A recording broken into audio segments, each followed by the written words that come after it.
Washington, AP, congressional Republicans delivered an epic overhaul of U.S. tax laws to President Donald Trump on Wednesday, bringing generous tax cuts for corporations and the wealthiest Americans while providing smaller cuts for middle and low-income families. In a revote due to a last-minute hiccup, the House passed the massive $1.5 trillion tax package that affects everyone's taxes but is dominated by breaks for business and higher earners.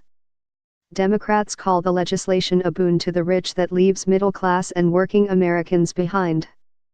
The vote was 224 to 201 and came hours after the Senate's early morning passage along party lines.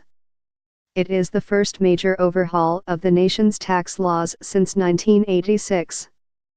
On Twitter and in White House remarks, Trump hailed the outcome, his own efforts and the work of GOP allies, including Majority Leader Mitch McConnell of Kentucky, who had drawn the president's wrath for the Senate's inability this past summer to dismantle the health care law.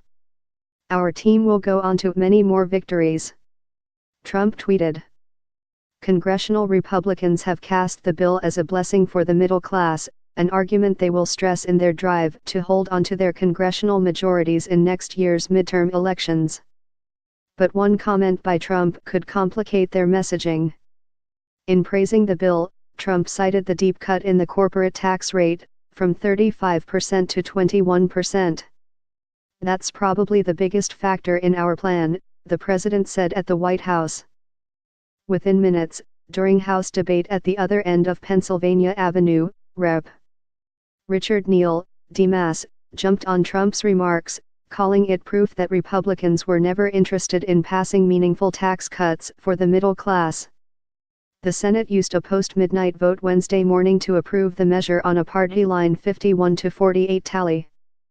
Protesters interrupted with chants of, "Kill the bill, don't kill us," and Vice President Mike Pence repeatedly called for order. Upon passage, Republicans cheered, with Treasury Secretary Steve Mnuchin among them. Senate Majority Leader Mitch McConnell, R. Kentucky, insisted Americans would respond positively to the tax bill. "If we can't sell this to the American people, we ought to go into another line of work," he said. In an 11th-hour hiccup Tuesday, the Senate parliamentarian found that 3 minor provisions violated Senate rules, forcing lawmakers to strip them out. House Republicans had passed the bill Tuesday with all voting Democrats in opposition. Because of the language the Senate removed, the House had to revisit the measure Wednesday because each chamber must approve identical legislation before it can be signed into law. "People have been hit by the media and the Democrats on their TV screen that everyone is getting a big tax increase, and that's just not the case," Ryan said Wednesday on ABC's Good Morning America.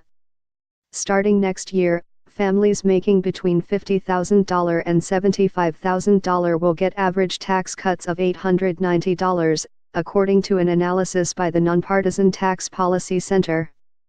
Families making between $100,000 and $200,000 would get average tax cuts of $2,260, while families making more than $1 million would get average tax cuts of nearly $70,000, according to the analysis.